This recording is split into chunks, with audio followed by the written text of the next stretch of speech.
Bueno, vamos a leer en el libro de Oseas, capítulo 3. Oseas está al final del Antiguo Testamento, casi ahí, algunas hojitas cerquita del Nuevo. Oseas 3. Yo voy a leer, la NTV. Oseas, conocido, llamado como uno de los profetas menores del Antiguo Testamento. Y él tenía que hablar a Israel. Si bien Israel se había dividido y Judá estaba de un lado y Israel estaba del otro, estos profetas tenían que hablar, ellos tenían que dar el mensaje de lo que el Señor tenía que decirles a ellos, o sea, los que tenían que escuchar del Señor, los que tenían que escuchar de Dios. Ellos eran esas personas que iban a llevar el mensaje, y él estaba en ese tiempo, un tiempo donde estos reinos se habían dividido, pero también la Biblia habla de que hubo reyes que estuvieron en ese tiempo y que gobernaron de un lado y del otro. Y también aclara la Biblia que hicieron lo malo. Creo que la mayoría dice, hicieron lo malo delante de Dios. Entonces estos profetas estaban en un tiempo difícil, complicado, pero aún así, dice su palabra, que el Señor seguía hablando. El Señor seguía moviéndose, el Señor seguía, su palabra seguía moviéndose. Se escuchan los niños atrás. Su palabra seguía, tenía que movilizarse a pesar de todo lo que estaba pasando. Y el libro de Oseas es un libro donde yo, cuando leía, decía, wow, esto es increíble, porque él va a ser el protagonista de una historia personal. Y esa historia iba a ser el mensaje que se iba a dar en ese tiempo. Si bien ellos decían lo que Dios quería hablarles, y también ellos hacían cosas, esto iba a ser diferente. Iba a movilizar el corazón de Oseas. Esto iba a traer una revelación profunda de su ser. Él tenía que casarse con una mujer prostituta y tener hijos con ella. Y miren lo que dice Oseas 3. Esta es una versión linda que me gustó. Dice, entonces el Señor me dijo, ve y ama otra vez a tu esposa, aun cuando ella comete adulterio con un amante. Esto ilustrará que el Señor aún ama a Israel, aunque se haya vuelto a otros dioses y le encante adorarlos. Así que esto dice Oseas, así que la recuperaré pagando 15 piezas de plata, 5 canastas de cebada y una medida de vino. Esto parece como algo, yo cuando leí esto es algo familiarizado al Nuevo Testamento. Esto yo lo veía como el sacrificio de Cristo. ¿No? Porque dice así, vamos a volver a leerlo, así que la recuperaré, pagando 15 piezas de plata, 5 canastas de cebada y una medida de vino. Y después dice, entonces le dije, tienes que vivir en mi casa por muchos días y dejar la prostitución. Durante este tiempo no tendrás relaciones sexuales con nadie, ni siquiera conmigo. Esto muestra que Israel estará por mucho tiempo sin rey ni príncipe, sin sacrificios, ni columnas sagradas, ni sacerdotes, ni siquiera ídolos. Pero después el pueblo volverá y se dedicará al Señor su Dios y al descendiente de David su rey. En los últimos días temblarán, lo que dice su palabra, y en los últimos días temblarán de asombro ante el Señor y su bondad. Qué hermosa palabra. Pero miren lo que dice, ve y ama otra vez. O sea, primero él tenía que enamorarse, casarse, tener una familia, tener hijos. Y el Señor le estaba diciendo, ve y ama otra vez a tu esposa.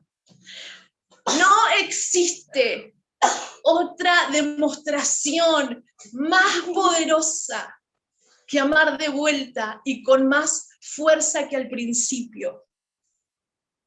¿Por qué digo al principio? Porque cuando el Señor nos formó, cuando el Señor hizo al hombre, a la mujer, no solamente quedó ahí plasmado, no solamente quedó formado su amor, sino que Él tuvo que volver de vuelta a amarnos. Él tuvo que venir otra vez, de vuelta. Y esta vez tenía que ser diferente. Parece ser que esta vez tenía que ser distinto. ¿Por qué? Porque tenía que verse el Señor en ese tiempo a diferentes personas. Y yo me preguntaba, pero ¿por qué, Señor?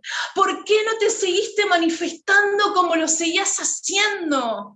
¿Por qué, Señor, no hablabas a tus hijos como lo venías haciendo?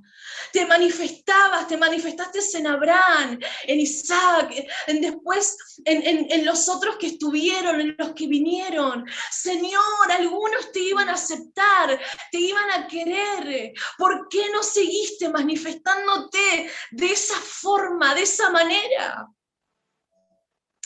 Tenía que ser visible tu sacrificio. Tenía que ser visible, tenía que quedar marcado no solamente en el corazón de esas personas, sino que en el mundo. O sea, su sacrificio, su entrega, el venir a nosotros, el venir de vuelta, el venir otra vez, tenía que quedar marcado en la historia para siempre. Tenía que ser conocido para ser negado también por muchos. Ser conocido también para ser aceptado por muchos. Hay una historia muy hermosa. Cuando yo leía esto decía, Señor, ¿qué palabra puede unir esto tan lindo, esto que encontramos? Y está en Lucas 15, y dice así, lo voy a leer, dice los colaboradores de impuestos, el título es Parábola de la oveja perdida. Los cobradores de impuestos y otros pecadores de mala fama a menudo venían a escuchar las enseñanzas de Jesús. Por eso los fariseos y los maestros de la ley religiosa se quejaban de que Jesús se juntaba con semejantes pecadores y hasta comía con ellos. Entonces Jesús le contó la siguiente historia. Si un hombre tiene 100 ovejas y una de ellas se pierde, ¿qué hará? ¿No dejará las otras 99 en el desierto y saldrá a buscar la perdida hasta que la encuentre? Y cuando la encuentre, la cargará con alegría en sus hombros y la llevará a su casa.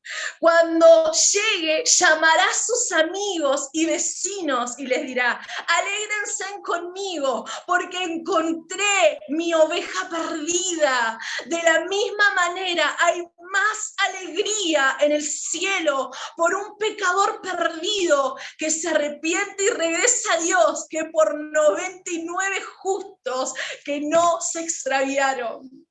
Y yo cuando leía esta palabra decía, esto es increíble. ¿Por qué? Porque si nosotros leemos, parece como ilógico esta parábola de la oveja perdida. Porque el Señor les está diciendo, hay 100 ovejas. Si se pierde una, ustedes no van a salir a buscarla. Y quizás algunos o la mayoría le diría, y Señor, no, una ovejita se te va. Una sola sale del redil. O sea, hay 99. Nadie se va a dar cuenta. O sea, hay muchas. Nadie se va a dar cuenta si falta una. No faltan 10, Jesús.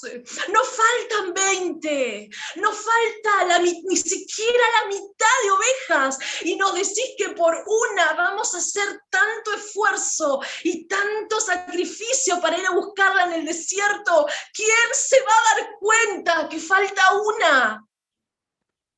O sea, miren la historia que el Señor le estaba diciendo. Yo no sé si ellos entendían el sentimiento, o sea, el valor.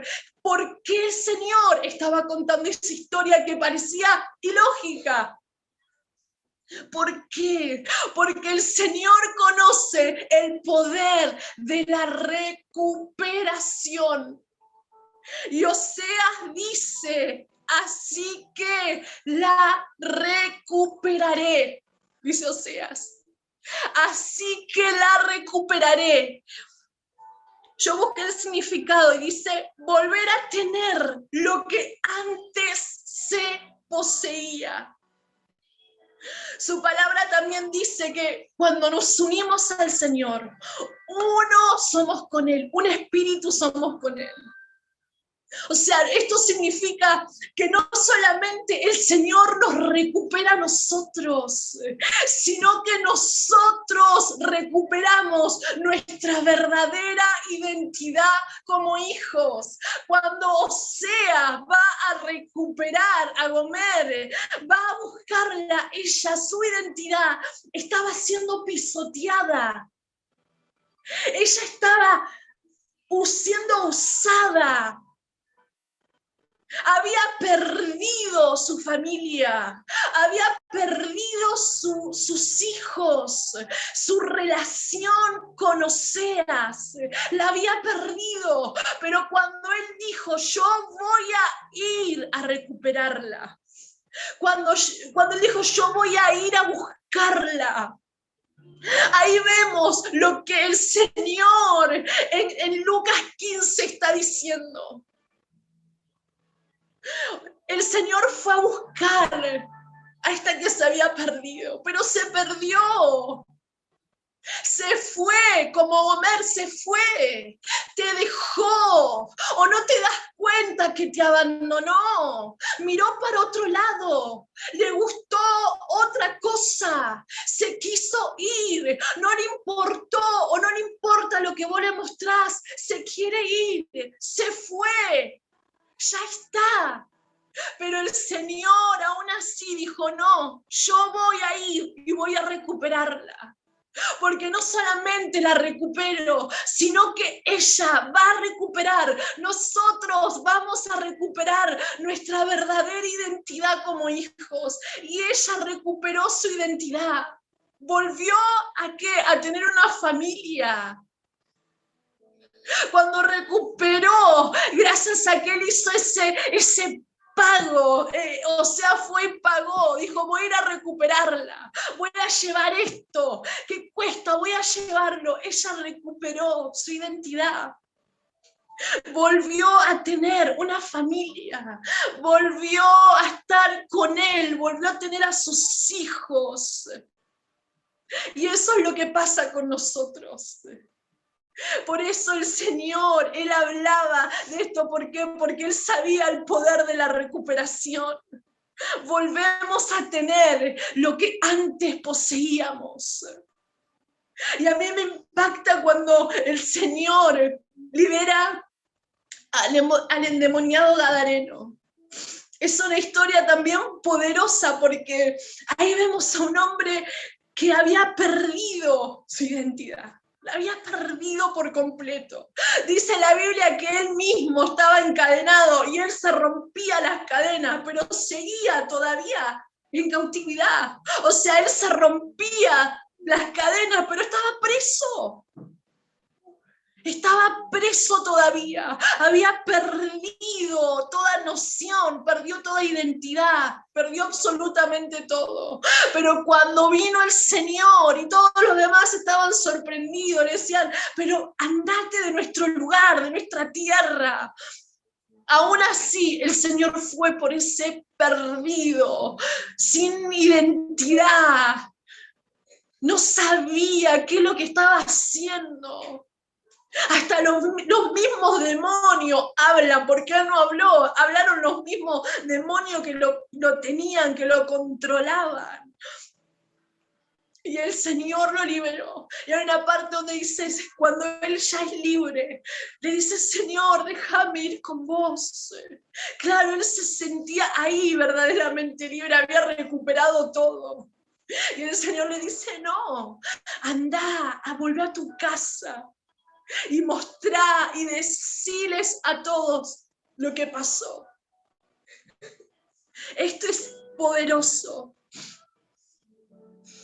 Y en Lucas 11 el Señor habla de que venga su reino en nosotros cuando nosotros recuperamos nuestra verdadera identidad, cuando personas recuperan su identidad.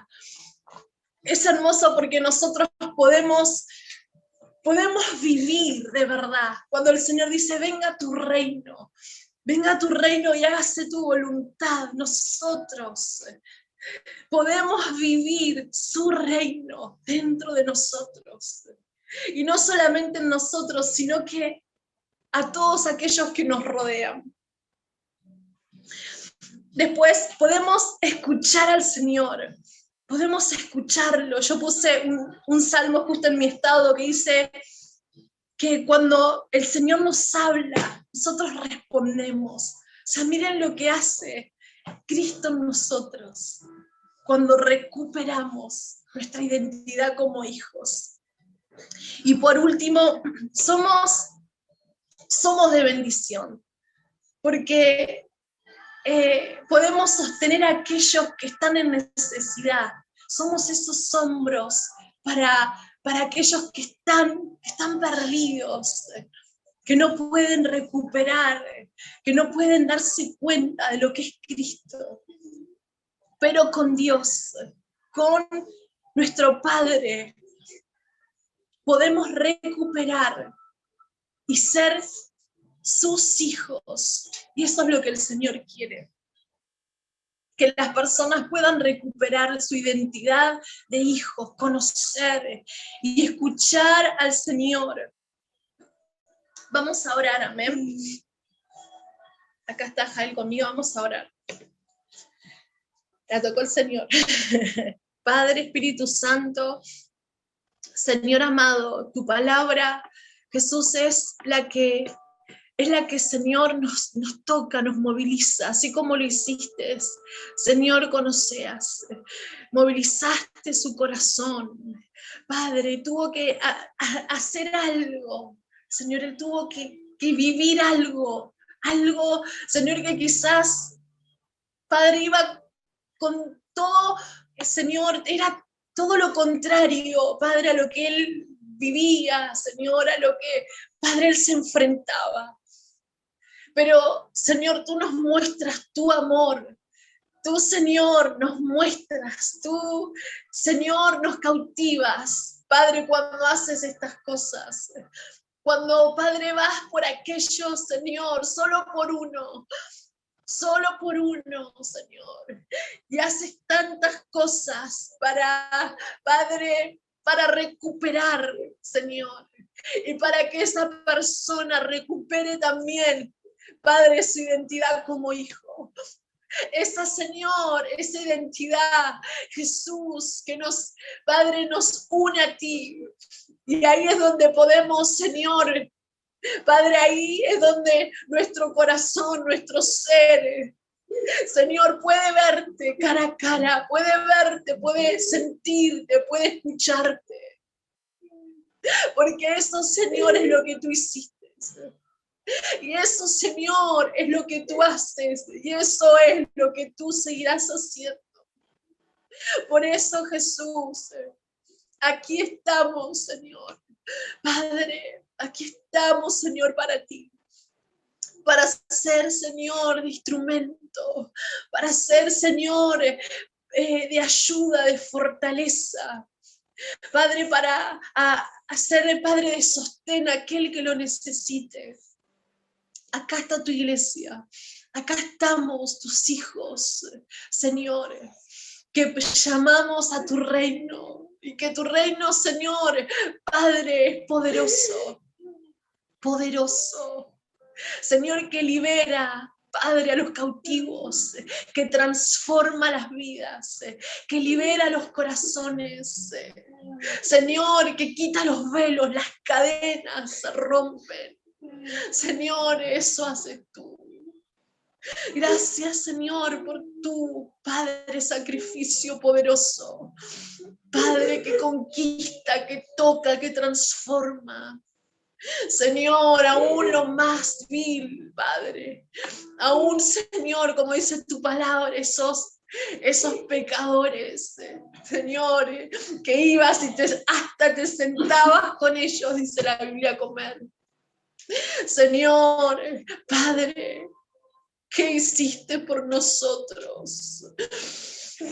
Oh, qué grande, Señor, es tu amor, tu presencia. Padre, te bendecimos en este día, te damos gracias, Jesús. Gracias, amado. Amén y amén.